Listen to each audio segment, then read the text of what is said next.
So this is just a removable band. Smashbooks usually get pretty packed, so it's nice to have that. And then here is a close-up of the cover. And I used a pink coil here.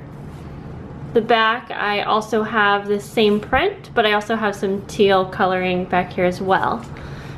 So when you open up here, there is an envelope. I love having envelopes or pockets in the front just because it's a really great spot to have any memorabilia or any type of letters that like explain what your book is all about, something like that. And I do have a journaling card in here, just a little handmade one out of the paper pad Enchanted, which is what I used for most of this.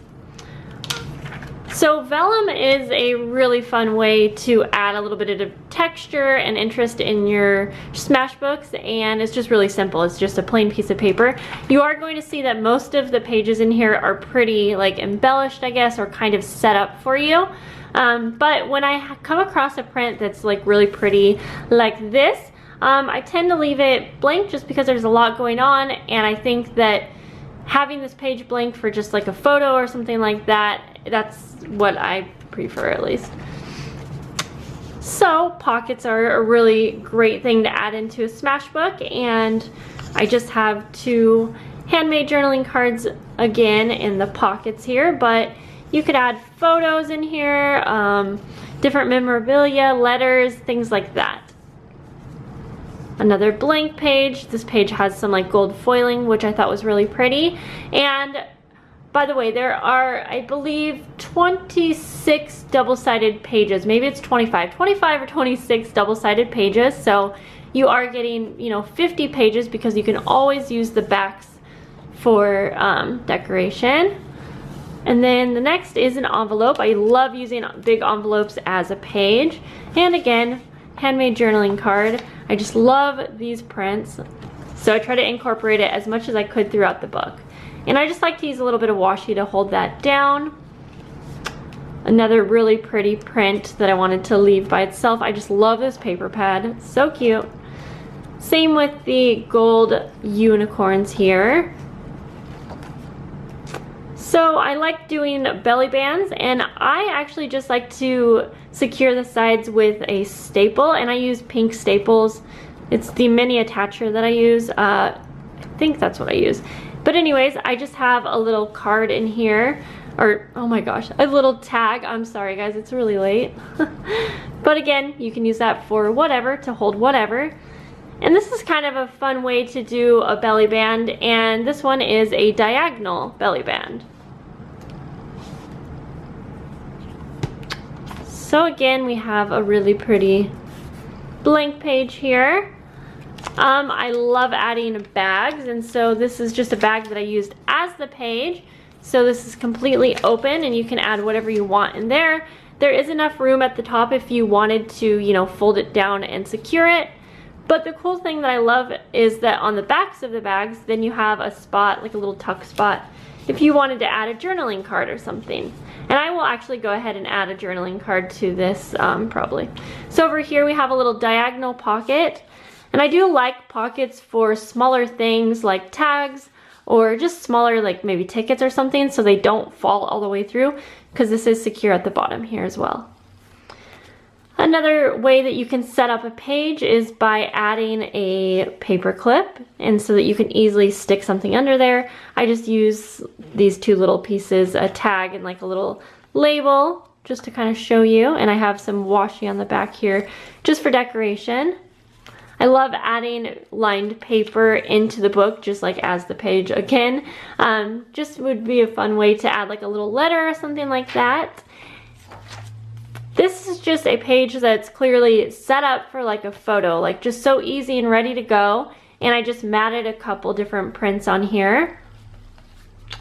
I added a little mini envelope here, and there is a journaling card in here right now, but of course you can add whatever you want. And I just decorated the page a little with some of the paper and some washi. I love turning pages into pockets, and you'll see that I do both vertical and horizontal, but this one I made a little like a file tab at the top, which I think is really cute, especially if you have it like sticking out so that you can see it at the top of the book. I don't know, I love that. I just love getting my books completely full and chunky, and that is a really fun thing to do in your Smashbook. And then I love that this page is blank too, because you can add anything that you want there, or you can leave it blank. This page, I just added a doily just for, again, decoration, and just an easy page to just add a photo if you want, or just something to adhere down.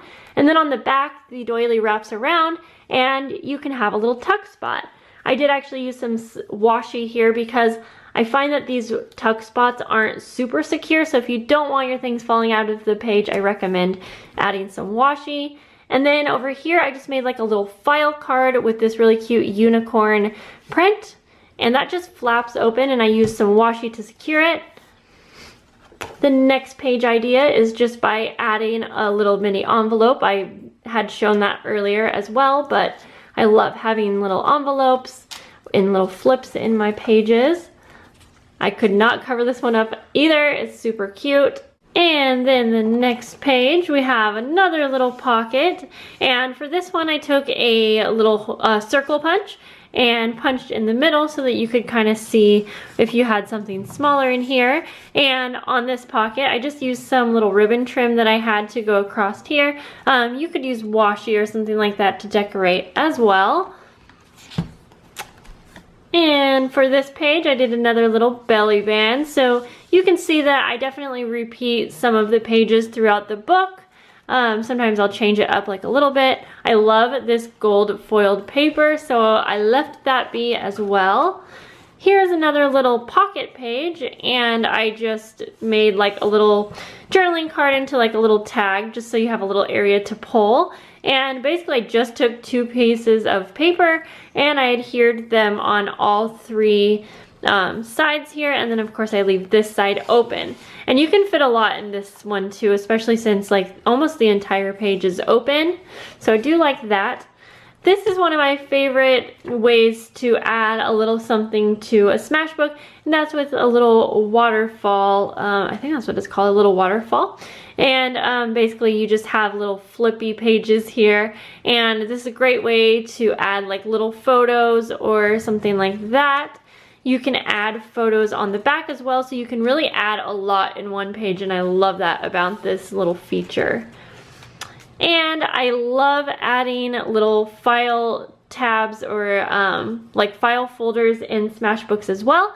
So this one you just untie right here, and then you just open up and you have your little file folder, which is so cute. You could do so many different cute things with this. And basically I just use a manila file folder and I cut it down to size, and then I added a little hole here, and I just add some baker's twine and I tied a knot on the back of it. And then basically, I'm not going to do it right now, but you can just pull the pieces back through the little hole here and then tie a bow, and it kind of holds it shut for you. And then on this back page here, I just made like a little library card, and I thought this would be a cute way or a cute place to like add your name or contact information in case your journal like ever got lost or something like that. Of course you can add whatever you want, but I just love that it's a little pocket. So I just added some paper as like the library card, but then I was like, oh, a tag would be really cute too. So you can see I have little tags and stuff throughout the book. I added a little pin loop as well, and I thought that that was a really important thing to add, just because it's always nice to have a spot for your pin, and I like that it's the same color as the little band that goes around it. So I hope that gave you guys some ideas. The thing I really do like about this type of a journal, the coil bound, is that you can, if you're working on a page, you can wrap this around the entire way, and it just makes it really easy to work with, especially if you were like using the lined paper page and you wanted to write a letter. I don't know where that page is now, but you can wrap it around no matter what page you're on, and it goes completely around. So I love that about it, and it's just really easy to open and work with. Like, it's not tight at all, and you have space, or there's definitely like enough room to make this super fat. I used the same type of system for my December daily, and I had enough space, and you can always just move these coils all the way to the back here once you're all done flipping through it. So I really hope that you guys enjoyed seeing different page ideas for your Smashbook if you're making one for your own. And if you are interested in purchasing, I have this one available here right now, as I'm filming at least. And I'm going to be making a second one that will be almost identical to that. So if there is more than one person and you want to go ahead and trust me, and if you're like the second runner-up, whatever, you can let me know if you're interested in the second one that I'm making. And the cool thing about that one is if there are any like little things that you really want included, like maybe more pocket pages or more tuck spots, like something kind of general that like I showed you here, you can let me know and I can definitely incorporate that, as I don't have that made, but it's going to be the same paper line and it's going to be really, really close to the one that you see here. So with that said, I will also be making one that is a mermaid theme. It's the same paper pad called Enchanted, but I already started on some of the pages here. It'll be mermaid theme. And I'm really excited for that one as well. So I am going to say that I have 4 available right now. And of course this one right here is available and first come, first serve. So if you are specifically interested in this is going to be the #1 unicorn journal. The #2 unicorn journal will be the one that's going to be just almost identical, but it's not made yet, and I can add some little specific things in there. And then I will have a #1 and a #2 mermaid journal, which is going to be the same type of thing, but with the mermaid prints. And of course, if those are still available after I'm done making them, I will show them on a video. And if you have any questions specifically, you can email me down below. Oh, and these are going to be, so $20 plus $7 for shipping, so $27 shipped. And if you are interested, again, please just send me an email down below. That is the way that I want to communicate with you if you are interested in purchasing one. That way I can let you know if it's still available, and I can send you the invoice, all that stuff right through email. So I will have my email listed below, but of course if you have any questions about the book pages or anything like that, you can comment down below. And thanks guys, I will talk to you in the next video. Bye!